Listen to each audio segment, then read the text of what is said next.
There we go. So, a lot of this chapter, or a decent amount of it, has command line interface commands dealing with an actual router. I don't like those because you almost always have the GUI, the graphical user interface. Some people say GUI, some people say GUI.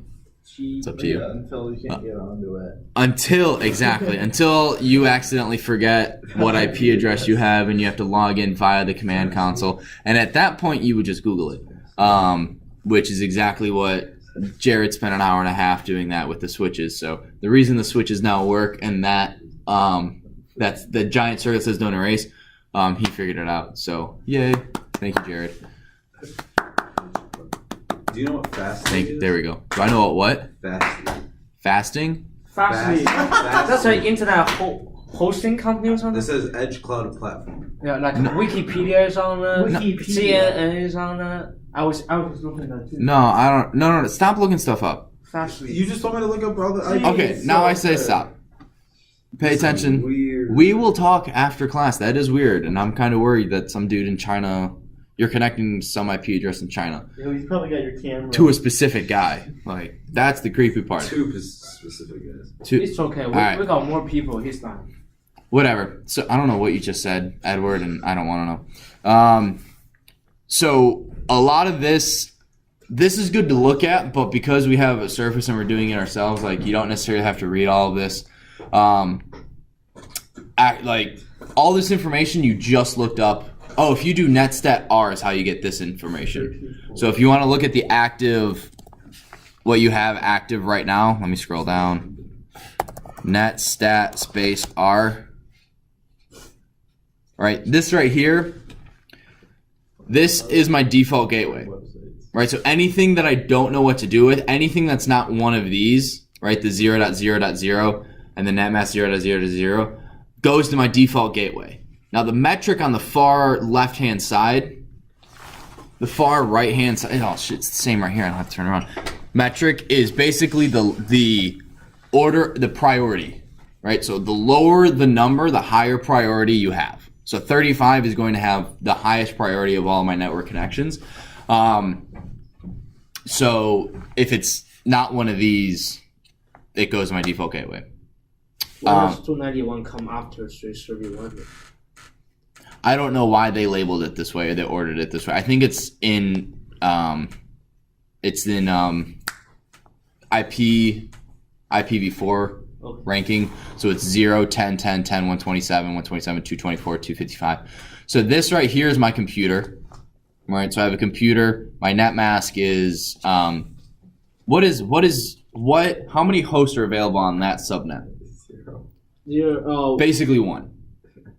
Right, I have 255 subnets. So that's only my computer. 127, that is my loopback address. This is the loopback IP address. This is the network name for my loopback. Again, with the subnet mask of that. This is the broadcast for loopback. What was this one?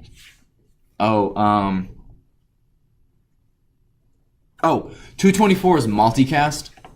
So multicast is basically a lot of the internet's one-to-one. Right, so one person connects to one port on YouTube serving and streams a movie, whereas multicast allows one host to send to multiple IP addresses. So if you have an IP address of 224, something went wrong. Right, whether it's with your network or your computer, you'd have to figure that out, but something's probably up. And then 225 is just regular broadcast on the network. So overall. And then persistent routes, I don't know anything in IP and IPv6. I'm surprised I even have that. Why are you surprised? Well, because we don't have an IPv6 server at all. So this is just like the default. The fact that Windows 10 can do IPv6.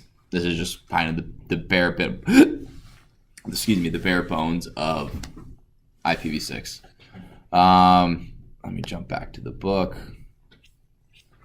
That is, I'm not 100% sure what I was talking about.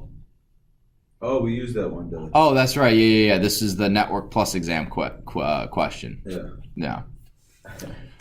IP route, you guys know what that is. Now, variable length subnet masking. What? Variable length subnet masking. This is subnetting subnets. So, I don't think the book doesn't go into enough detail in my opinion, so I was Googling an example, and the example they showed online was if we have let's say we have a network, right? Yeah. And I have 255 IP addresses because I'm using 192.168.0.1. That's my network. Everything has to be contained within /24. Got everything about it. Right? So I only have 255 IP addresses to use. And I have four groups of computers. This one has 75, this one is 30, here's 25, and here's 20. All right? If I have 4 groups of computers and I have the 255 IP addresses with regular subnetting, how many IP addresses do we have per subnet? If we have 4 groups. Divided by 4. 255. What does that equal? 4. 64. Yeah. Right? So I'd only have 64 IP addresses, so I wouldn't have enough for my call center. Sam. What? Sam's like, I didn't want to sleep. So I wouldn't have enough for the call center, and I'd have way too many for reception, computers, and execs. Big shots. Right? Because I'd have way too much. Right? Does that make sense? Yeah. Yes, sir. Right? So with variable length subnet masking, what you would do is you can set this up. So you have 128. So this is for the call center. 128 IPs with 64 comps. Right? So there's plenty of room to grow in there. But then I can cut this in half, and I can't remember the exact numbers, but it's something like this is now.